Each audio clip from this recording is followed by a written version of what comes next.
तर आजचा हा व्हिडिओ जे आहे थर्मल कॅमेरा का गरजेचा आहे।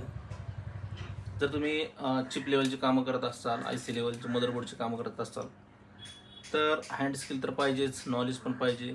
त्याचबरोबर आपल्याला जे आपले ॲडव्हान्स टूल आहेत, ॲडव्हान्स टूल पण आपल्याला गरजेचे आहे। तर आपल्याकडे आलेला एक iPhone 11 जे की 0.0908 लिकेज आहे।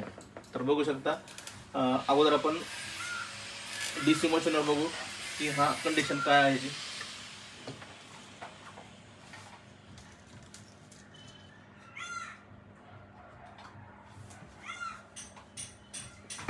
तर बघू शकता 08 010 हे मायनर लिकेज आहे आणि हँडसेट ऑन पण आहे, परंतु ज्याची हे स्विचिंग घ्यायला पाहिजे 60-80 पासून स्टार्ट व्हायला पाहिजे, तर हे 400 पासून स्टार्ट होत आहे। तर हे आहे हाय बुटिंग।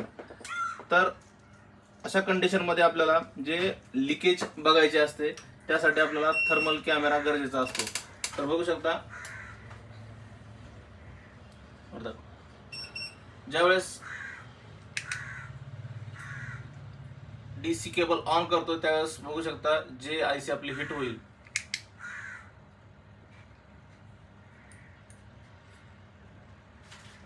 तर फर्स्ट आपल्याला हिट होत आहे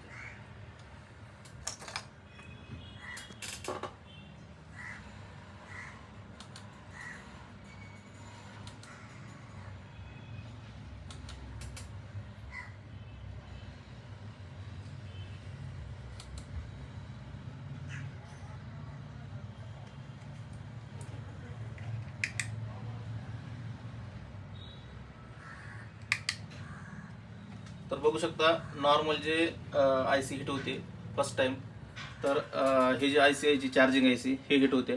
त्यानंतर ज्यावेळेस आपण याला स्विचिंग करू, स्विचिंग केल्यानंतर हाय बूट घेते आणि कुठलाही हाय बूट मोबाईल जर आपण ऑन केला DC वर तर फर्स्ट त्याची पॉवर IC आपल्याला हिट होताना दिसेल। बघू शकता हे जे पॉवर IC चा लेफ्ट साइडचा जे कोन आहे ते हिट होतोय। तर बरेच जण याच्या पॉवर IC वर काम करतात, तर याचा फॉल्ट पॉवर IC कडे नाहीच आहे, कारण याचं जे फॉल्ट आहे जे आपलं थर्मल 0.8 जे लिकेज दाखवतंय ते आहे आपलं चार्जिंग IC मध्ये। त्यामुळे आपल्याला जे ॲडव्हान्स टूल आहेत, नॉलेज आणि हँड स्किल असणं गरजेचंच आहे। त्याच्यानंतर आपल्याला गरजेचं आहे ते ॲडव्हान्स टूल। तर याच्या आम्ही शॉर्टिंग काढू, याला पूर्ण ऑन करू। तर अशाच नॉलेजेबल व्हिडिओसाठी आमच्या YouTube चॅनलला फॉलो करा। चला तर आपण ज्या IC मध्ये शॉर्टिंग आहे त्या IC आपण रिप्लेस करूया। तर आपण जे टेम्परेचर यूज करतोय 380 आहे आणि एअर जे आहे 50 आहे, क्विक 861 आहे।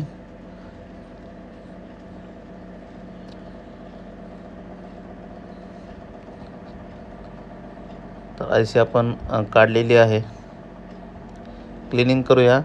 आणि आपल्याकडं नवीन IC आहे जी की ओरिजिनल स्क्रॅप बोर्डवरची आपण रिबॉल्व करून टाकणार आहोत।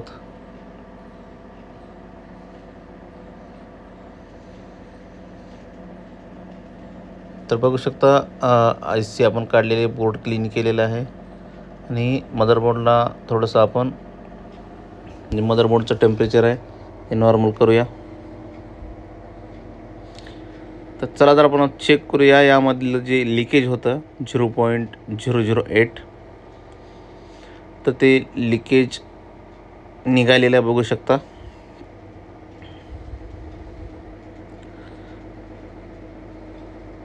तर आपण याची जे IC आहे रिप्लेस करायचं आहे।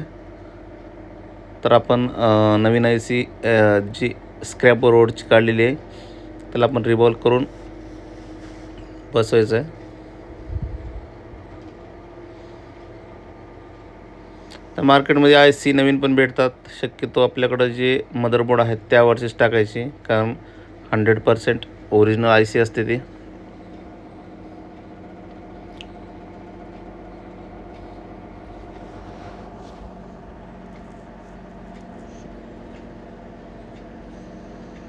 तर IC आपली परफेक्ट बसलेली आहे। तर बोर्डला आपण थोडंसं थंड करून घेऊया।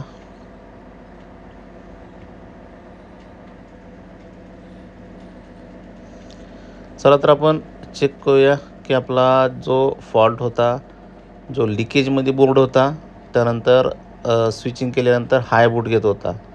तर बघू शकता नॉर्मल बूट घेतलेला मोबाईल आपला आणि ऑन पण झालेला आहे.